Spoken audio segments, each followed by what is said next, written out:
My great pleasure this afternoon to introduce Father Thomas Crean, who is a Dominican. He entered the Dominican order in 1995, shortly after graduating from Oxford University. He was ordained to the priesthood in 2001. A teacher, a writer, and a priest at the Holy Cross Priory in Leicester. His presentation is different from that printed in the brochure. His new presentation is entitled Problems with Amoris Laetitia. I'll leave it to Father Crean to translate. Father Crean. Thank you very much for that introduction, and thank you to Greg Clovis for organising this important conference. Apologies to anybody who may have come in the hope that I would speak on the topic that was in the advertising on the redefinition of marriage by the British state. That was my original intention, but then it seemed to me that events in the church made it more urgent to consider the question of marriage in the church, not simply in the state.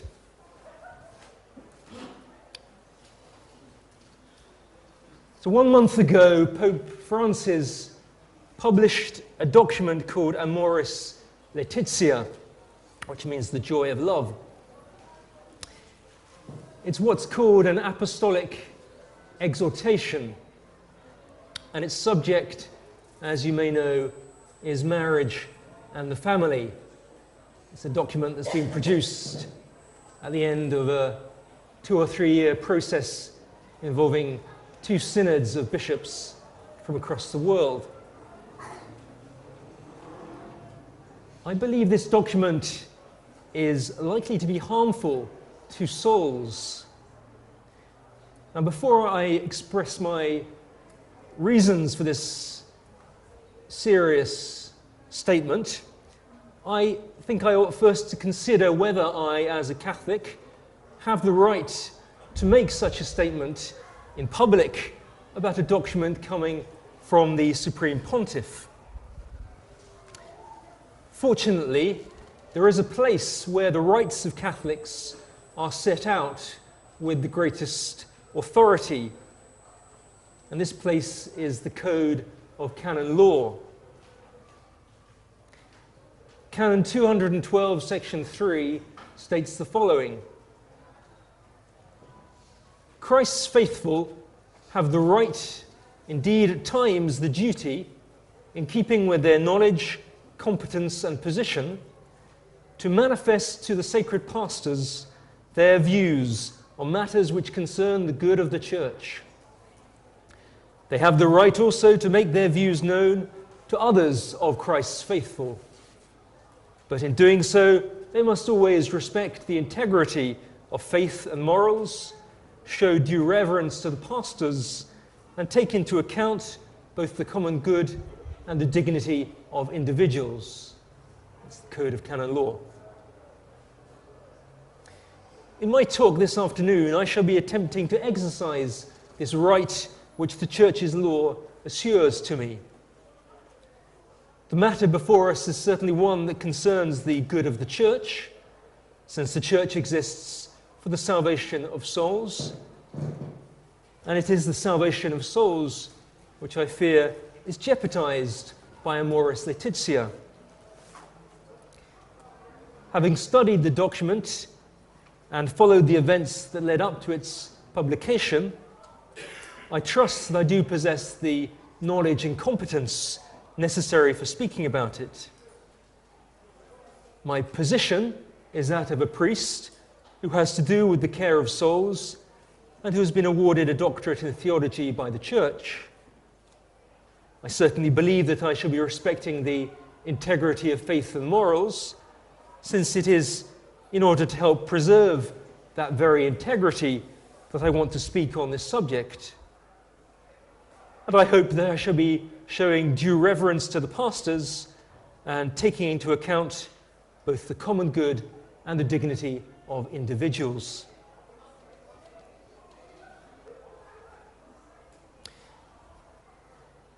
It may nevertheless be asked whether, in speaking about harmful effects of a papal document, I am not guilty of dissent from the magisterium of the Church. I have in fact seen it suggested that anyone who criticizes Amoris Laetitia is no different from those who in 1968 and afterwards dissented from the encyclical Humanae Vitae on birth control. It is a false comparison.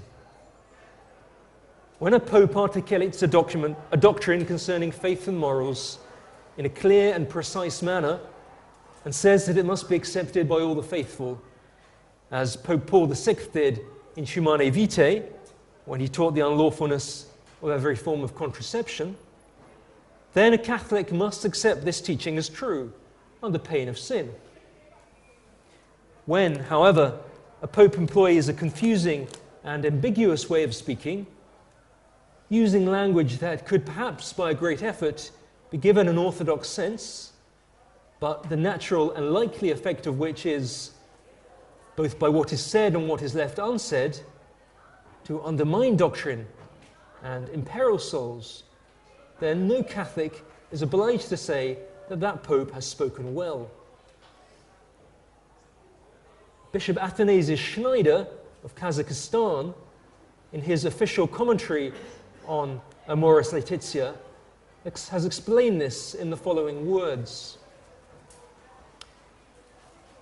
If an ecclesiastical document, he says, which in our case is neither definitive nor infallible, is found to contain elements likely to give rise to interpretations and applications that could have dangerous spiritual consequences, all members of the Church have a duty to report this and respectfully request an authentic interpretation. That's Bishop Athanasius Schneider, and I encourage you all to read his official commentary on this document, which is freely available on the internet.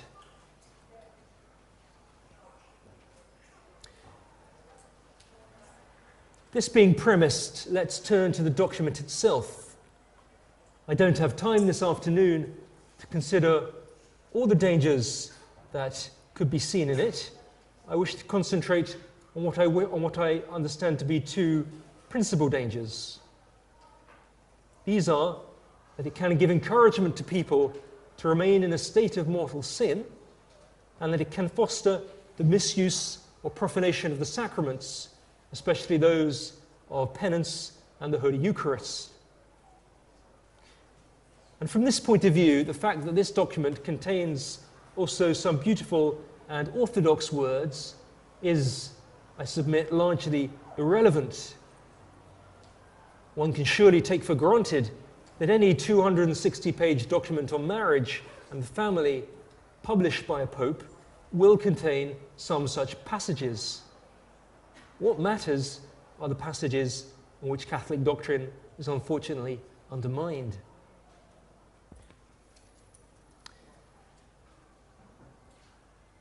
So let's consider these two main claims that I'm making. This document will give encouragement to people to remain in a state of sin, and that it will foster the misuse of the sacraments of penance and the Holy Eucharist.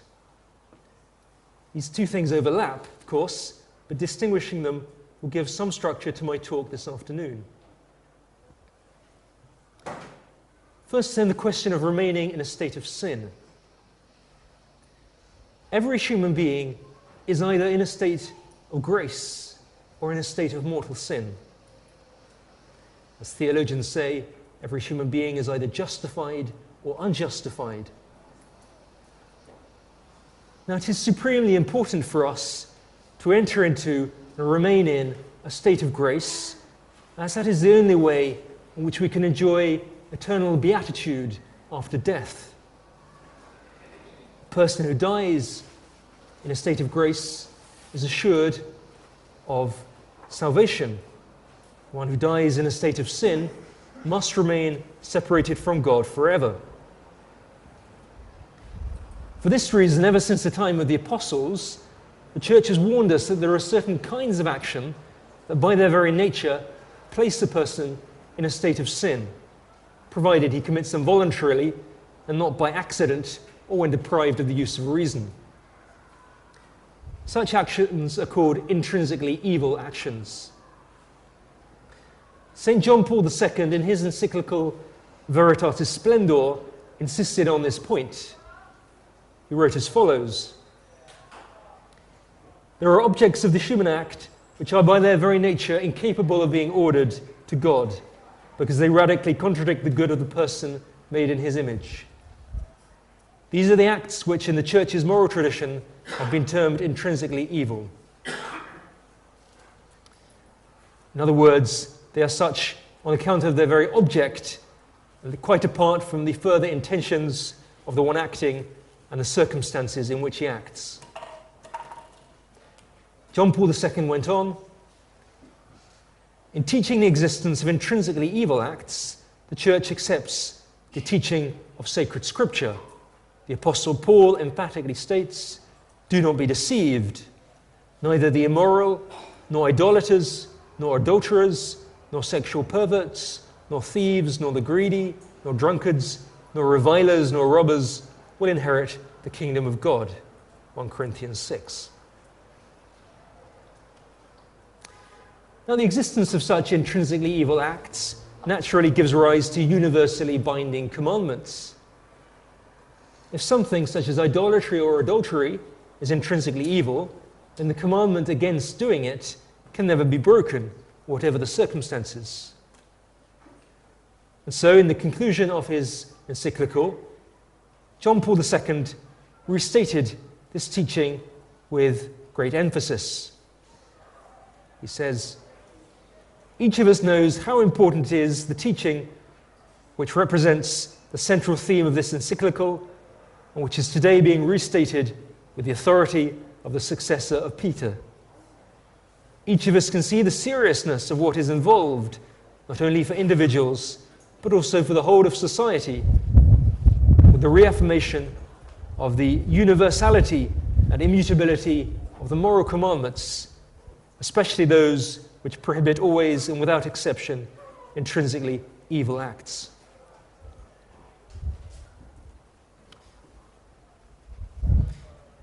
And that is the teaching of St. John Paul II. This is the teaching of the apostles. If we turn now to the new apostolic exhortation, Amoris Laetitia, paragraph 304, what do we find? The Pope has been speaking about the discernment of what are called irregular marital situations. Say people living together as if they were married when they're not. And he goes on to a section called Rules and Discernment. He first quotes some words of St. Thomas Aquinas. These words come from a section of Aquinas' greatest work, the Summa Theologiae, from a question where the saint is discussing whether the natural law is the same for everyone. Now, at one point in his answer, St. Thomas speaks as follows: "Although there is necessity in the general principles, the more we descend to matters of detail, the more frequently we encounter defects. The principle will be found to fail according as we descend further into detail." Now, having quoted this passage, which is a bit obscure, just quoted like that, Pope Francis then adds his own words. "It's true that general rules set forth a good which can never be disregarded or neglected, but in their formulation, these general rules cannot provide absolutely for all particular situations." Now remember, the Pope is talking about the pastoral care of people in irregular marital situations. In plain words, about Catholics living with people they're not married to as if they were married. And it's in this context that he warns us against believing in general rules that would apply in all cases. Now, one may well ask oneself, what exactly does he mean? Are we meant to suppose that there could be circumstances in which an act of adultery or fornication were not intrinsically evil? Or are we perhaps meant to infer there could be circumstances in which it could be right for someone who intends to go on committing adultery or fornication to receive Holy Communion? Well, the Pope doesn't clarify. And I suggest that this very silence, given the whole context in which this document has been promulgated, is by itself a cause for concern. Though it's only by examining other passages in this document, as I will go on to do, that we can appreciate this point fully. Incidentally, and perhaps needless to say, the quotation from St. Thomas, which the Pope uses here, is misleading. St. Thomas wasn't talking there about universal prohibitions against intrinsically evil acts, such as adultery. St. Thomas was perfectly clear, as was St. John Paul II, as was the Apostle St. Paul, that there are intrinsically evil acts and that the commandments forbidding them do apply absolutely to all particular cases. He was actually talking in that passage about certain positive duties which must normally be fulfilled, but which in exceptional circumstances can be omitted, such as the duty to keep one's promises, the duty to return a borrowed item when the lender asks for it back.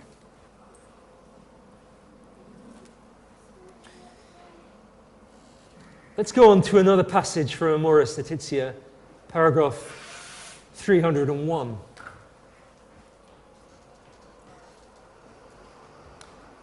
The Pope here writes as follows: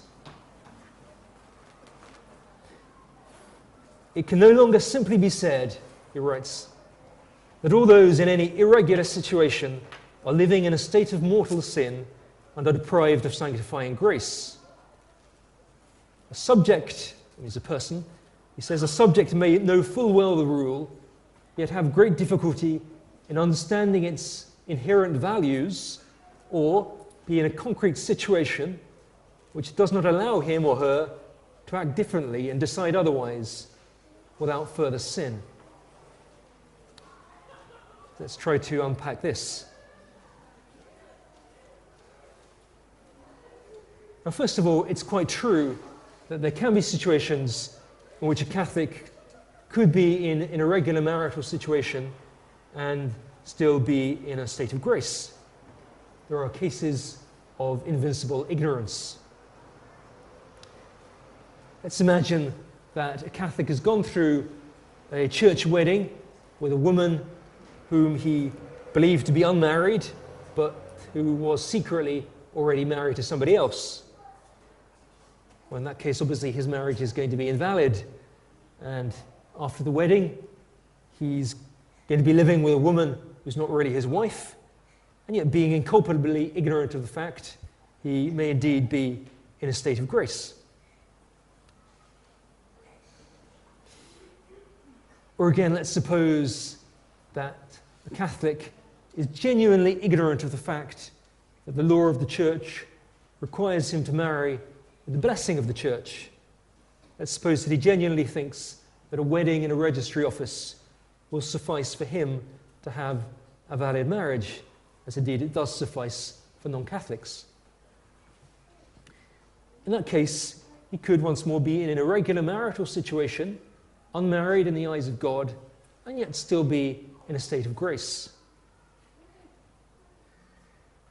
The big problem comes in the words of Pope Francis, which I've just quoted, where he says, "A subject, a person, may know full well the rule, yet have great difficulty in understanding its inherent values, or be in a concrete situation that does not allow him or her to act differently and to decide otherwise without further sin." Now, why do I say these words are a problem? Well, because they make it clear that the Pope is not, in fact, just thinking about a case of invincible ignorance. He says the person concerned may know the rule perfectly well. That's to say, presumably, he may be perfectly aware that the church says that he hasn't contracted a valid marriage with the woman he's living with. This person knows perfectly well that the church says that you can't marry someone who's got another spouse living, or if you've got a spouse living. Or he knows the church doesn't allow a merely civil ceremony to suffice for the validity of a Catholic's marriage. And yet he has great difficulty in understanding the inherent values of these rules. In simple terms, he doesn't accept these laws, and so he goes on breaking them. If he wasn't breaking them, then he wouldn't be in this irregular situation. So this Catholic is not invincibly ignorant of his state, because he's not ignorant of it at all. He knows that the church says that he is not married, and yet he goes on living as if he were. So how can the Pope say that this person is not in a state of mortal sin? He's, after all, breaking the law of God in a serious matter and knows that he's doing so. Or if the person doesn't accept that the church has got the right to tell us what the law of God is, well, then he's a heretic, and that's also a mortal sin.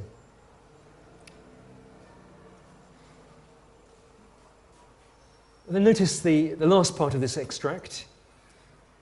The Pope says that this person may know full well the rule, that's to say the commandments of God and the church, and yet be in a situation which does not allow him to act differently without committing some other sin. So this is slightly different from the first case. Here the Pope's not talking about someone who doesn't want to obey the commandments. This person does have some kind of desire, at least, to obey the commandments. And the claim is that nevertheless, he's unable to act differently from the way that he is acting at the moment without breaking some other commandment. The Pope may have in mind the duties of such a person towards children whom he's fathered in his second union.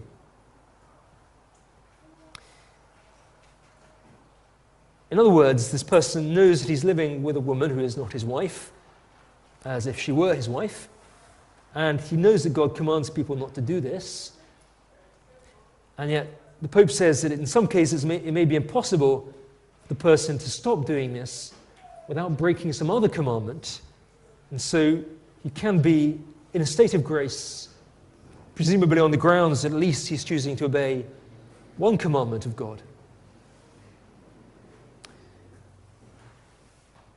Now, this can't be true for two reasons. First of all, if someone is in a state of grace, then the commandments of God are never impossible for him to observe. This is a dogma of the Church that was infallibly defined at the Council of Trent against the Protestants. If I'm in a state of grace, then God will always give me the help that I need here and now to keep all his commandments. I can never be in a situation where I have to choose between breaking one commandment and breaking another one. But secondly, even if to keep all the commandments of God could be impossible for a person in a state of grace, it would still not be true that you could remain in a state of grace by obeying one commandment while breaking another one. Because any conscious decision to break a divine commandment in a serious matter is a mortal sin. That's what mortal sin is. And so this paragraph of Amoris Laetitia, in my judgment, is in its natural sense simply incompatible with Catholic doctrine. maybe its natural sense is not its real sense. Well, in that case, there is an urgent necessity for the Supreme Pontiff to make this clear.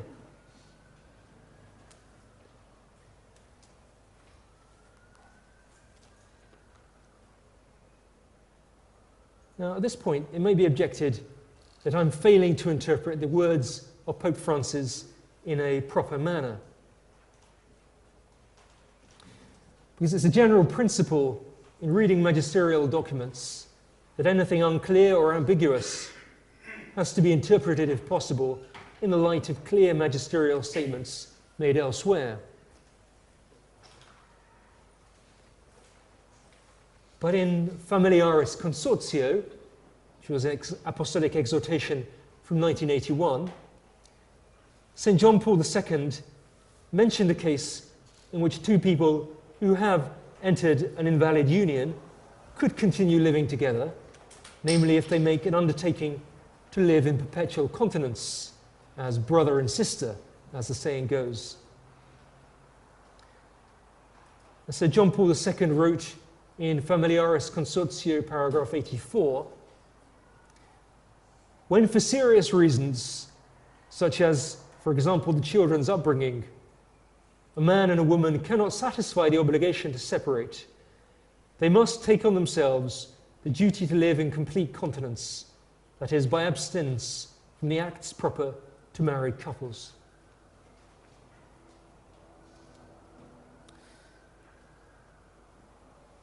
Given this, one might ask, should we not simply assume that this is all that Pope Francis has in mind when he talks of people being in irregular situations and yet not being able to change them without committing some fresh sin? Well, I fear not. For one thing, Pope Francis himself has said in an interview given shortly after the publication of his document that there are now new possibilities that did not exist before Amoris Laetitia for the divorced and civilly remarried. More importantly, because evidenced by the written words of Amoris Laetitia itself, the Pope refuses to teach what St. John Paul II taught, namely that if there are ever circumstances which could make it truly impossible for an invalid married couple to separate without fresh sin, then they must take on themselves the duty to live in complete continence. Why do I say that Pope Francis refuses to teach this? Because he quotes from this very passage of Familiaris Consortio that I've just mentioned, namely paragraph 84, and then undermines it. Footnote 329 of Amoris Laetitia contains some words which I find shocking. It says, many people, knowing and accepting the possibility of living as brother and sister, which the Church offers them, point out that if certain expressions of intimacy are lacking, it often happens that faithfulness is endangered and the good of the children suffers. Frankly, I find it difficult to believe that such a passage could occur in an apostolic exhortation, but there it is. A man and woman who are not married in God's sight are said to be able to point out that they could be harming their children by avoiding certain expressions of intimacy with each other. And the only natural reading of this is that refraining from fornication or adultery could, in their case, be a sin against their children. In reality, needless to say, refraining from sexual relations with a person to whom one is not actually married in God's sight is not a sin, nor simply a possibility which the Church offers, but a divine precept. And nowhere in Amoris Laetitia does Pope Francis make this clear. The fact that he speaks of this divine precept, apparently, as if it were merely a possibility offered by the Church, which could, in some cases, supposedly be harmful to children if it were observed, is, I believe, a scandal which should be put right as soon as possible.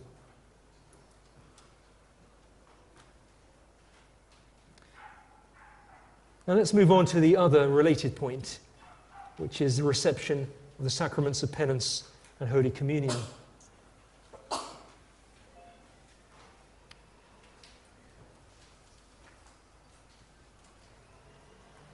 I've said that I believe that Amoris Laetitia, taken on its natural reading, will lead to a misuse of these two sacraments.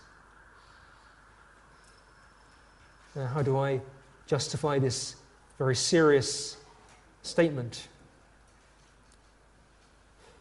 Well, the Church's teaching on the impossibility of the reception of Holy Communion for those who are divorced and civilly remarried was restated by St. John Paul II in the document I've already referred to, Familiaris Consortio, as well as in other places by the Church's magisterium more recently.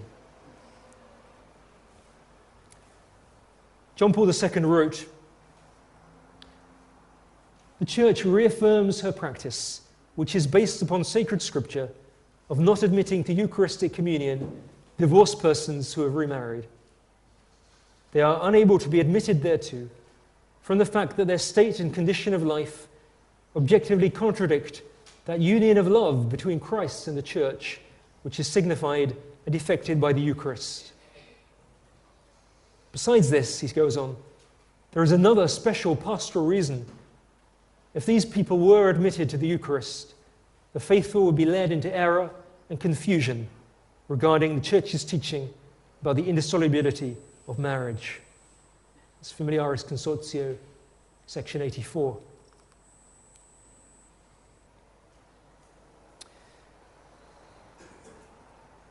For some years now, certain German bishops, whose church incidentally makes a great financial contribution to the Holy See, have been urging the admission to Holy Communion of people who have contracted invalid marriages and are living as man and wife with their new spouse. Now this is, as John Paul II mentions in the passage just quoted, contrary to the doctrine and practice of the Church from the beginning. Cardinal Walter Kasper is the best known of the German bishops who have been pressing for a reversal of the Church's teaching and practice. Now, Pope Francis has indicated in various ways since his election that he looks favourably upon the proposals of Cardinal Kasper. Those of you who have followed the events of the last 3 years will know that this is true. For example, there was the very first Angelus address of this pontificate, in which the Pope praised Cardinal Kasper's ideas on mercy. Then there was the Pope's invitation to Cardinal Kasper to address all the cardinals gathered before the First Synod on the Family, in the course of which address Kasper put forward his ideas about Holy Communion for the remarried.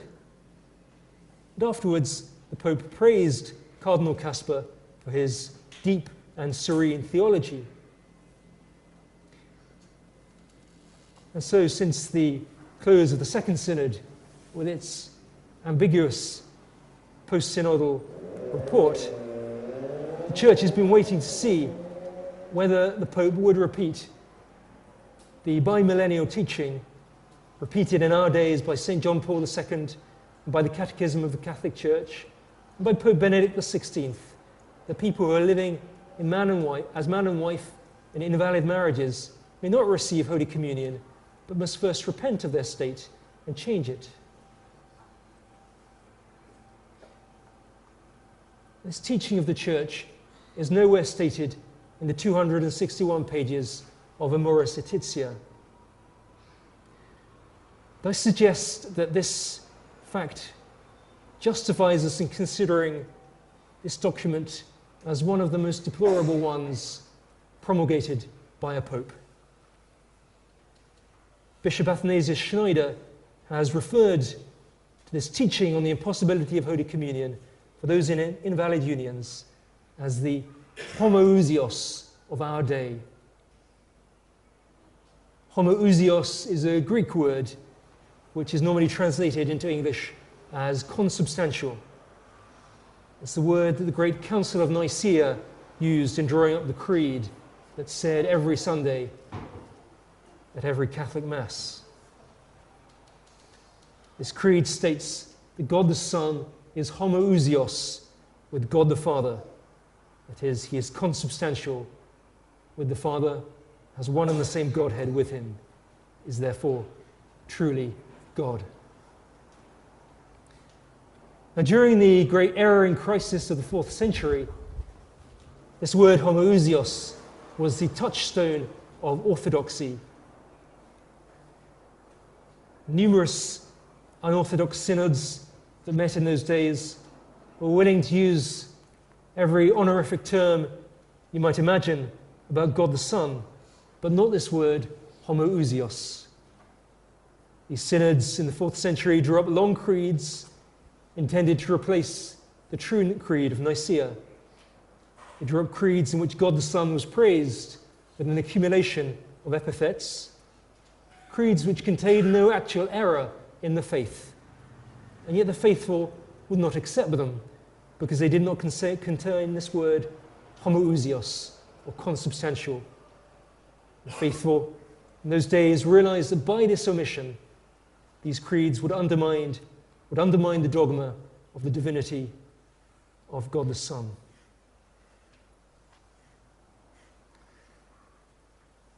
Amoris Laetitia does not repeat the Church's teaching on remarriage and Holy Communion.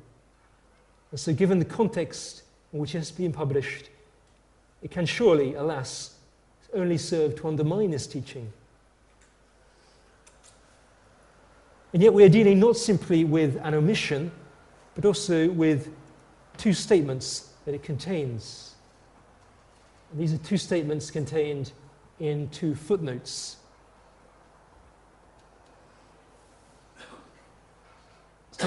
Some people have been asking, why bother with two footnotes in a 261-page document?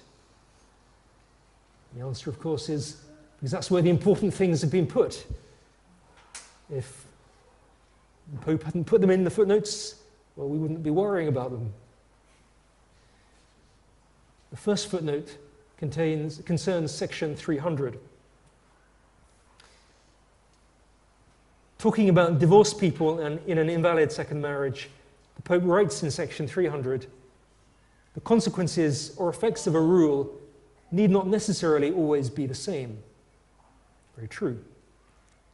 In the footnote to this sentence, which is footnote 336, he writes, this is also the case with regard to sacramental discipline, since discernment can recognize that in a particular situation, no grave fault exists.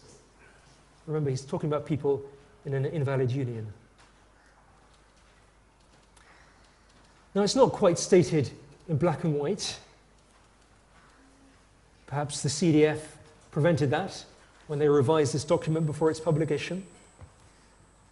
And yet the natural inference is that at least some priest, maybe the parish priest, can discern that a particular couple are not in a state of sin, even though their union is invalid. We're not told how this discernment is meant to take place. There have been exceptionally holy priests who are enlightened by the Holy Spirit, the direct vision of the state of the soul of their penitents. For example, St. John Vianney and St. John Bosco.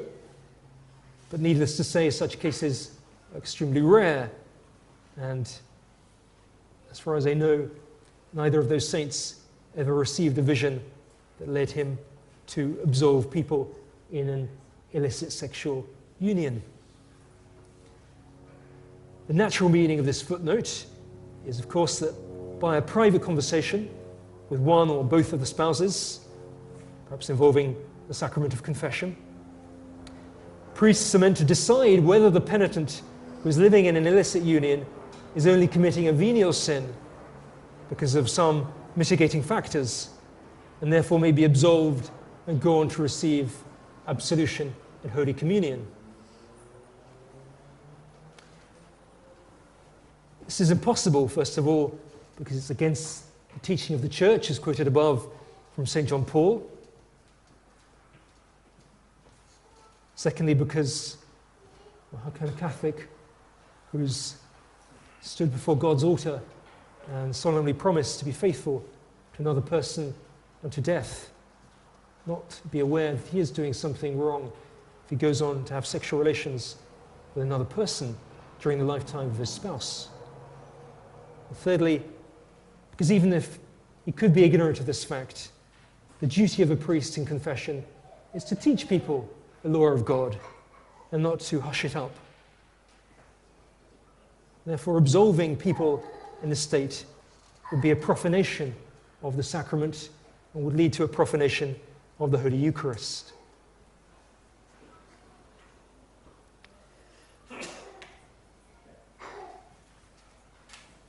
The other footnote relates to section 305. In this section, the Pope writes,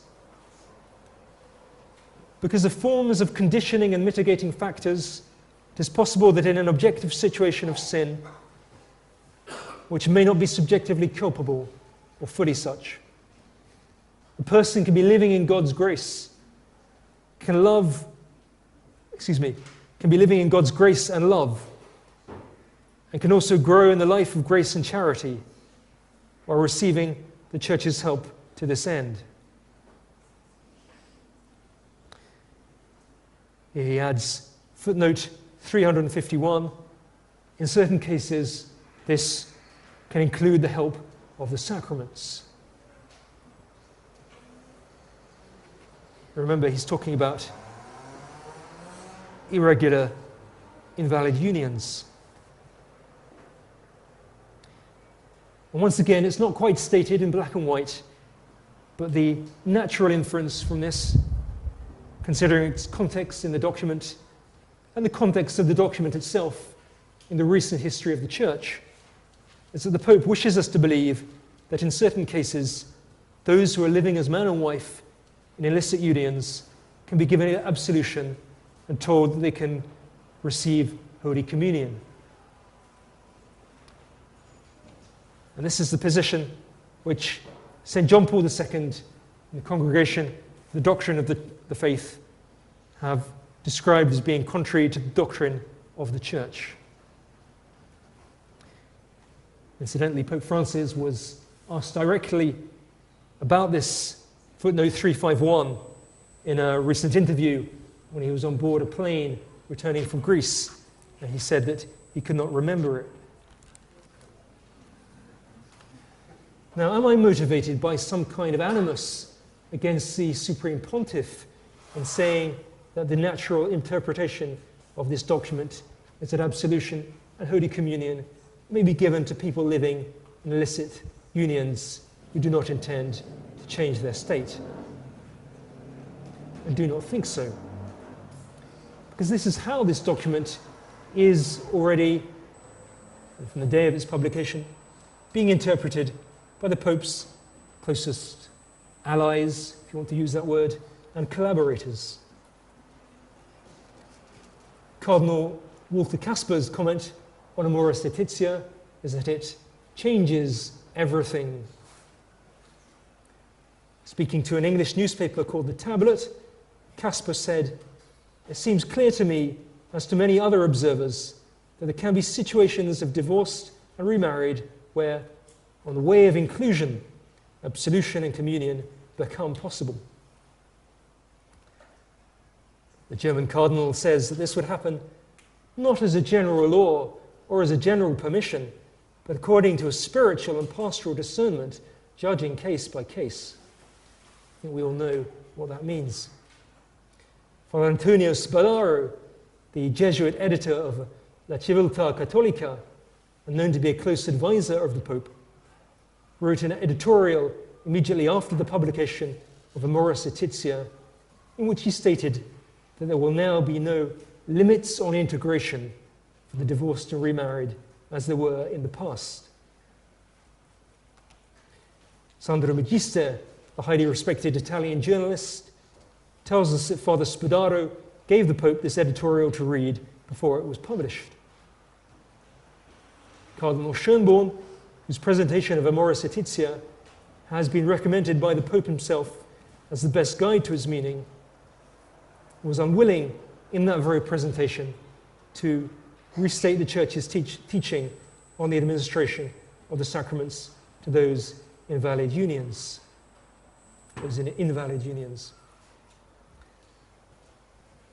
The Bishops' Conference of the Philippines issued a statement saying, "When our brothers and sisters stand timidly at the doors of our churches, unsure whether they are welcome or not, let us go out to meet them, as the Pope urges us to, and assure them that at the table of sinners, at which the All-Holy Lord offers himself as food for the wretched, there is always room. This is a disposition of mercy, an openness of heart and of spirit that needs no law, awaits no guideline. It can and should happen immediately." Similar statements could be quoted from various other bishops. And although there are other high-ranking bishops, in particular Cardinal Burke and Cardinal Müller of the CDF, who have told us that Amoris Laetitia has made no change in this respect, I cannot see how their interpretation can prevail in the present climate when it is receiving no support from the Supreme Pontiff.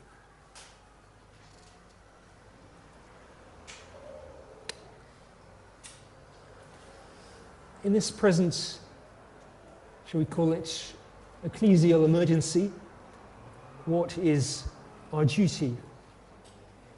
Well, as always, to pray for the Pope and the bishops, but more than this, to require them to teach us the doctrine of the Church. And I suggest to you that we can't afford to be satisfied with general assurances that Amoris Laetitia changes no teaching or law, because the 4th century bishops who drew up their creeds without the homoousios would doubtless have said just the same. We need to hear from them explicit assurance the sacraments may not be received by those who knowingly intend to persevere in illicit unions or in other forms of serious sin.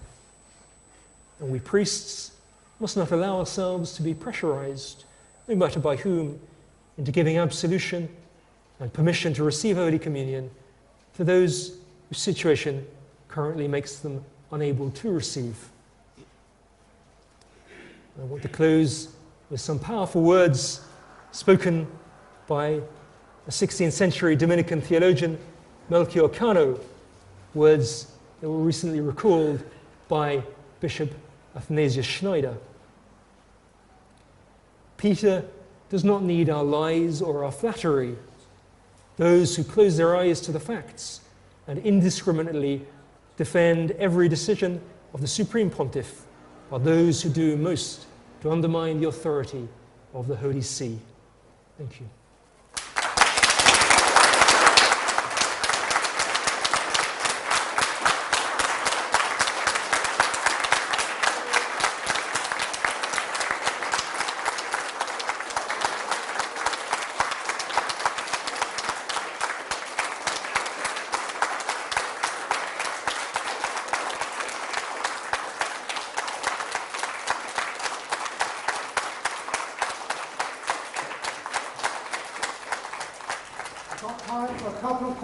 And they must be questions.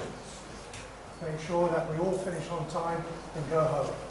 What are the implications for the canonical status of the Pope, who has, according to the case you've presented, expressed objective doubt concerning the truth which must be believed with divine and Catholic faith? You just stated very well a case of heresy against the Pope. I don't think it's that clear, because I think the I think you can draw a heresy from what I've called in my talk a natural reading of the text, but the text has been, I think, deliberately written to be ambiguous in such a way that any given sentence taken by itself can, at least of the ones I've been looking at, any given sentence taken by itself can just about be bent into a non-heretical shape.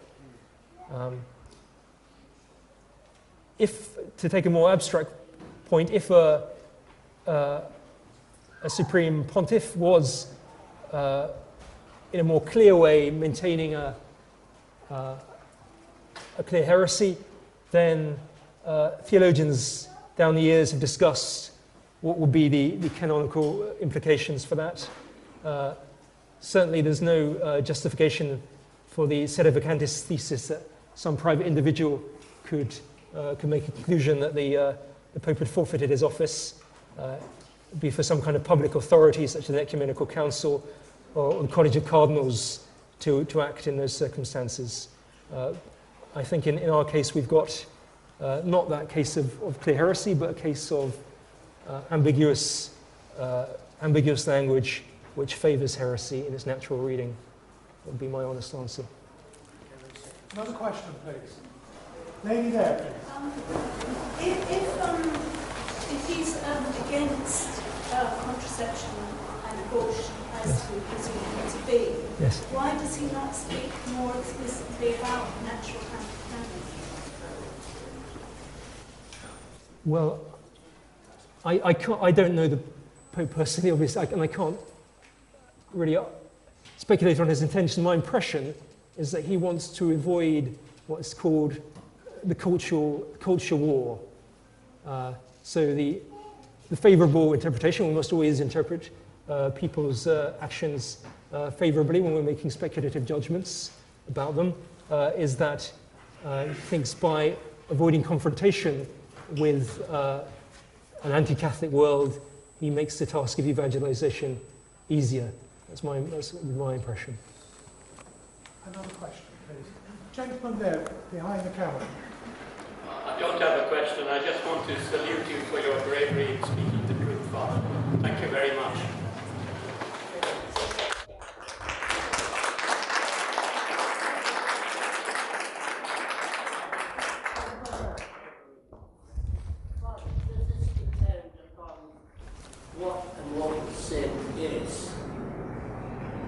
In conscience, the individual conscience, and in marriage, the man and woman, and it's their individual consciences each.